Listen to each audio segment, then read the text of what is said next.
عليكم ورحمة الله وبركاته نحمد الله العظيم ونصلي على رسوله الكريم أما بعد அன்பான பெரியோர்களே, ஜமாத்தார்களே, அல்லாஹ்வின் கிருபையால் ஃபஜ்ருடைய தொழுகையை இமாம் ஜமாஅத்தோடு தொழுதுவிட்டு குர்ஆனின் விளக்கங்களை தெரிந்து கொள்வதற்காக நாம் எல்லாம் அமர்ந்திருக்கிறோம். ரப்புல் ஆலமீன் நம்முடைய எல்லா அமல்களையும் பரிபூர்ணமாக கபூல் செய்வானாக. ஆமீன். கைரு பரக்கத்துகள் நிறைந்த நாளாக கெட்ட முடிவுகளை விட்டும், முசீபத்துகளை விட்டும், உலகத்தின் ஆபத்துகளை விட்டும், அல்லாஹ்வின் படைப்புகளின் தீங்குகளை விட்டும் பாதுகாப்பு பெற்ற நாளாக அல்லாஹ் இந்த நாளை நமக்கு அமைத்து தருவானாக. ஆமீன். சங்கையானவர்களே, நேற்றைய தினம் அலம் நஷ்ரஹ் லக சத்ரக் என்கிற சூறாவில் ஒரு 4 வசனங்கள் வரைக்கும் நாம் அறிந்திருக்கிறோம். அல்லாஹ் அந்த 4 வசனத்திலும் நபி ஸல்லல்லாஹு அலைஹி வஸல்லம் அவர்களை முன்னோக்கி சொல்கிறான், நபியே, உங்களுடைய இதயத்தை நாம் பரிசுத்தமாக்கவில்லையா? உங்களுடைய கஷ்டத்தை, உங்களுடைய சிரமத்தை உங்களை விட்டும் நான் இறக்கி வைக்கவில்லையா? அந்த உங்களுடைய கஷ்டம், சிரமம் உங்களுடைய முதுகை முறித்து கொண்டிருந்தது. உங்களுடைய புகழை உங்களுக்காக நபியே நாம் உயர்த்தினோம் என்பது வரைக்கும் நாம் அலம் நஷ்ரஹ் லக சத்ரக் என்கிற சூறாவில் நாம் பார்த்திருக்கிறோம். 5வது ஆயத்தில் அல்லாஹ் சொல்கிறான், ஃபஇன்ன மஅல் உஸ்ரி யுஸ்ரா. இதே ஆயத்தை அல்லாஹ் 7வது ஆயத்திலும் 6வது ஆயத்திலும் அப்படியே சொல்கிறான். இன்ன மஅல் உஸ்ரி யுஸ்ரா 2 தடவை இந்த ஆயத்து வருகிறது.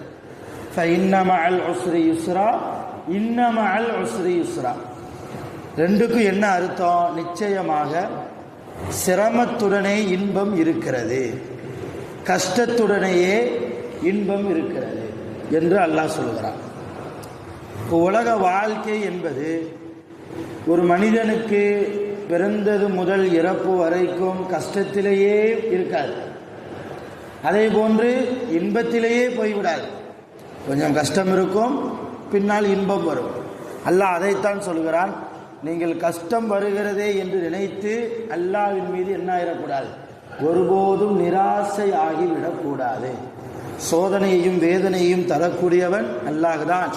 ஆனால் அந்த சோதனைக்கு பின்னால், வேதனையை அல்லாஹ் முடித்ததற்கு பின்னால் இலகுவான காரியத்தை, மன நிம்மதியான காரியத்தை அல்லாஹ் என்ன செய்கிறான், நமக்கு தருகிறான். அதே போன்று குர்ஆனினுடைய இலக்கணத்தின்படி இந்த ஆயத்தை நாம் யோசித்தால், குர்ஆனில் உஸ்ர் என்றால் கஷ்டம், சிரமம் என்ற அர்த்தம். இந்த உஸ்ர் என்ற வார்த்தை 2 முறை வருகிறது இந்த சூறாவில்.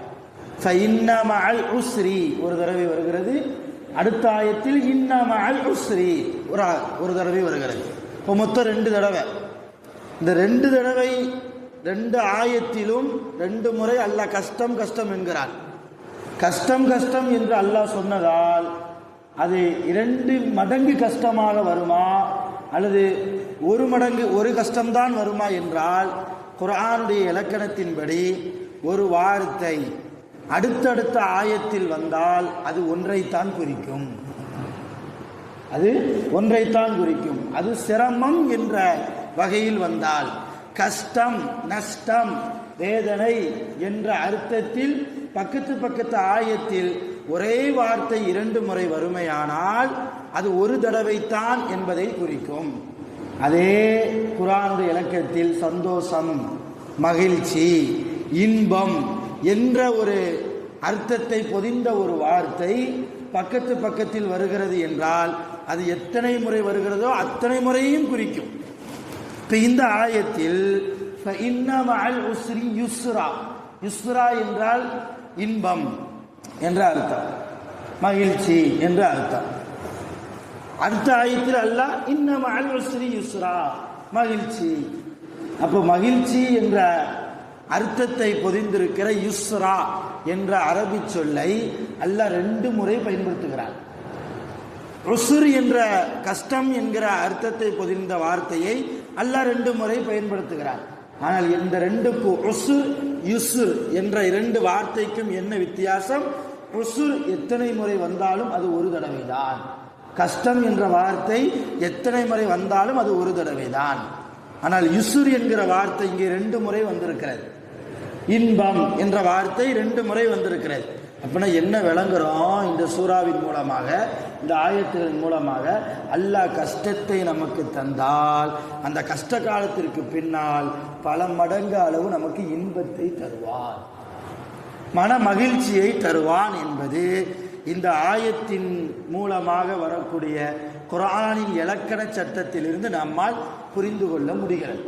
அது அருமையான பெருமக்களே, இன்றைக்கு ஏதாவது ஒரு சோதனை வந்தால், வேதனை என்று வந்தால் மூளையில போய் முடங்கி போய் உட்கார்ந்துடுறோம்.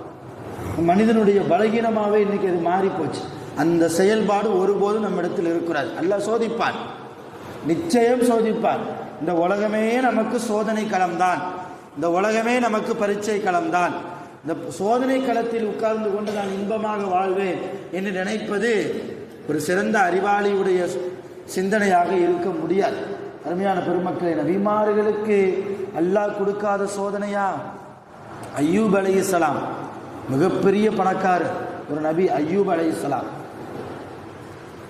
உடம்பு முழுக்க நோய் இல்லையா? நாவில் கூட நோய் வந்தது, புண் வந்தது. நாவில் கூட புண் வந்து அந்த புண்ணிலிருந்து புழுக்கள் எல்லாம் நாவில் வெளியே வந்தது. அந்த அளவுக்கு சிரமமான படுத்த படுக்கையில் தன்னுடைய சுய தேவையை கூட நிறைவேற்றுவதற்கு முடியாத அளவுக்கு நோய். எல்லா செல்வங்களும் அழிந்து போய்விட்டது, எல்லா பிள்ளைகளும் இறந்து போய்விட்டார்கள். அல்லாஹ் அப்படி சோதித்தான். கடைசி வரைக்கும் நபியுனா அய்யூப் அலைஹிஸ்ஸலாம் நாவில் புண் வந்த நேரத்தில் தான் அல்லாஹ்விடத்தில் சொன்னார்கள், யா அல்லாஹ், என் உடம்பு ஃபுல்லாக நீ நோயை கொடுத்துட்ட, என் செல்வத்தை எல்லாம் எடுத்துட்ட, என் பிள்ளைகள் எல்லாம் வஃபாத்தாக்கிட்ட, பரவாயில்லை, இந்த நாவை மட்டும் கொஞ்சம் விட்டு வச்சிருந்தா, இந்த நாக்கை மட்டும் கொஞ்சம் விட்டு. ஏன்னா நான் சாப்பிட்றதுக்கு இல்லை, நான் தண்ணி குடிக்கிறதுக்கு இல்லை, சுவையான பானத்தை அருந்துவதற்கல்ல, உன்னை திக்ரு செய்யணும். சுபஹானல்லாஹ், அல்ஹம்துலில்லாஹ், அல்லாஹ் அக்பர். உன்னை திக்ரு செய்யணும்.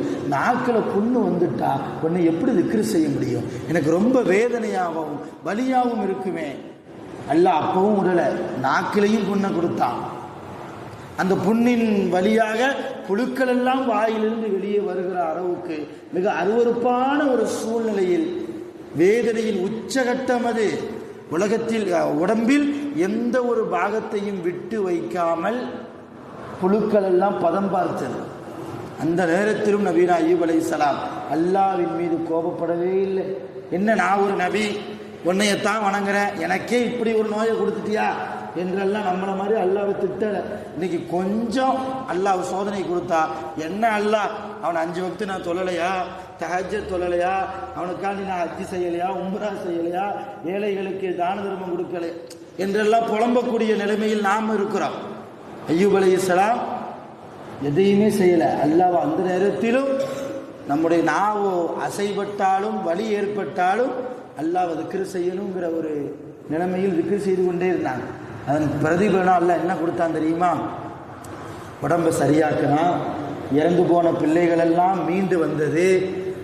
எந்த செல்வங்கள் இருந்ததோ அதை விட பல மடங்கு செல்வங்களை அல்லாஹ் கொடுத்தான். எந்த அளவு செல்வம் தெரியுமா? அய்யூப் அலைஹிஸ்ஸலாம் குளிச்சுக்கிட்டு இருந்தாங்களாம். இந்த நோய்க்கு பின்னால் குளித்து கொண்டு இருக்கிற போது வானத்திலிருந்து ஒரு வெட்டுக்கிளி வந்து விழுந்தது.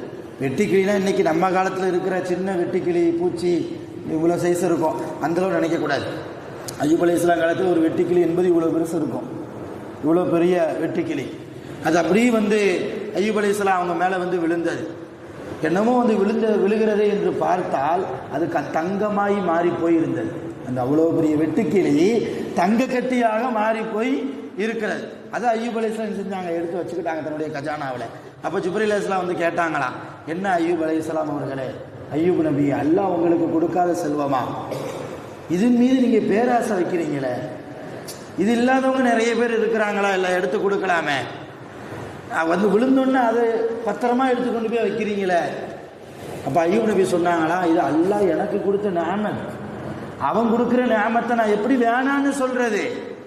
நான் ஏழைகளுக்கு கொடுப்பேன், அது ஒரு பக்கம். ஆனால் நான் இருக்கிற இடத்திற்கு அல்லாஹ் அனுப்பி வைத்த நிஅமத்தை நான் எப்படி வேண்டாம் என்று சொல்வது? இந்த அளவுக்கு போகிற இடத்திலெல்லாம் இருக்கிற இடத்திலெல்லாம் அல்லாஹ் செல்வங்களை அள்ளி கொடுத்தான். எதனால்? அல்லாஹ் கொடுத்த சோதனையை அவர்கள் தாங்கி இருந்ததால். அதே போன்று யூனுஸ் அலைஹிஸ்ஸலாம் சில காலங்கள் எங்க இருந்தாங்க? மீனின் வயிற்றுக்குள்ள இருந்தாங்க. கடலே இருள், அந்த கடலிலும் அடிப்பகுதி ரொம்ப இருள் இல்லையா? அதுல மீனினுடைய வயிறு கும் இருட்டு. கொஞ்ச நேரம் கரண்ட் போயிட்டாலே கிழக்கியது மேற்கியதுன்னு தெரிய மாட்டேங்குது நமக்கு. நபீனா யூனுஸ் அலைஹிஸ்ஸலாம் மீன் வயிற்றுக்குள்ள இருந்த போதும் லா இலாஹ இல்லா அன்த சுப்ஹானக இன்னி குன்து மினல் ஸாலிமீன், யா அல்லாஹ், உன்னை தவிர வேறு எந்த கடவுளும் இல்லை, உன்னை நான் பரிசுத்தப்படுத்துகிறேன், நான் தான் அநியாயக்காரன். யாரு அநியாயம் செஞ்சுட்டாங்களா யூனுஸ் நபி? ஆனா அல்லாஹ்வுக்கு முன்னால் என்ன சொல்றாங்க? நான் தான் அநியாயக்காரன், நீ பரிசுத்தமானவன், உன்னை தவிர வேறு எந்த கடவுளும் இல்லை. சில காலம் மீன் வயிற்றுக்குள்ளேயே இருந்தாங்க. அல்லாஹ் பத்திரமாக கரைக்கு வந்து அந்த மீனுடைய வயிற்றிலிருந்து வெளியாக்கினான்.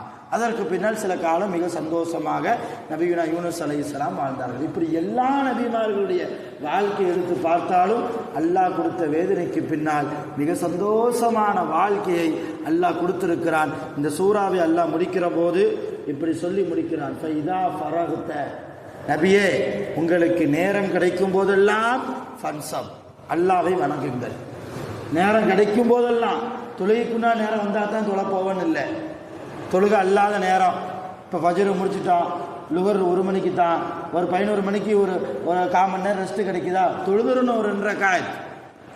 தொழுகை மட்டும் வணக்கம் அல்ல, திக்ர் செய்கிறது வணக்கம் தான், குர்ஆனை எடுத்து ஓதுறது வணக்கம் தான், இல்லாதவர்களுக்கு தர்மம் கொடுக்கிறது வணக்கம் தான். இந்த மாதிரி சில வணக்கங்களை நேரம் கிடைக்கும் பொழுதெல்லாம் செய்து கொள்ளுங்கள். வஇலா ரப்பிக்க, உங்கள் ரப்பின் பக்கமே, ஃபர்ஹப், நீங்கள் இணைந்து கொள்ளுங்கள், சேர்ந்து கொள்ளுங்கள். இப்போ அல்லாவின் பக்கம் சேருவதற்கு, அவன் பக்கம் இணைந்து கொள்வதற்கு என்ன வழியோ அன்பான ஜமாத்தார்களே, அந்த வழியில் நாம் செயல்பட வேண்டும். வல்ல ரஹ்மான் நம் அனைவர்களையும் முழுமையாக சொர்க்கவாசிகளாக கபூல் செய்வானாக. நம்முடைய பாவங்களை முழுமையாக அல்லாஹ் மன்னித்து அருள் புரிவானாக. வாஹிர் தஅவானா அனில் ஹம்துலில்லாஹி ரப்பில் ஆலமீன். சுப்ஹானல்லாஹி வ பிஹம்திஹி, சுப்ஹானல்லாஹி வ பிஹம்திஹி, அஷ்ஹது அன் லா இலாஹா இல்லா அன்த, அஸ்தக்ஃபிருக வ அத்தூபு இலைக். ஆமீன். சுப்ஹான ரப்பிக ஸல்லல்லாஹு அலைஹி வஸல்லம். வஸ்ஸலாமு அலல் முர்ஸலீன். அல்ஹம்துலில்லாஹி ரப்பில் ஆலமீன். சல்லல்லாஹு அலைஹி முஹம்மது சல்லல்லாஹு அலைஹி வஸல்லம். சல்லல்லாஹு அலைஹி முஹம்மது சல்லல்லாஹு அலைஹி வஸல்லம். சல்லல்லாஹு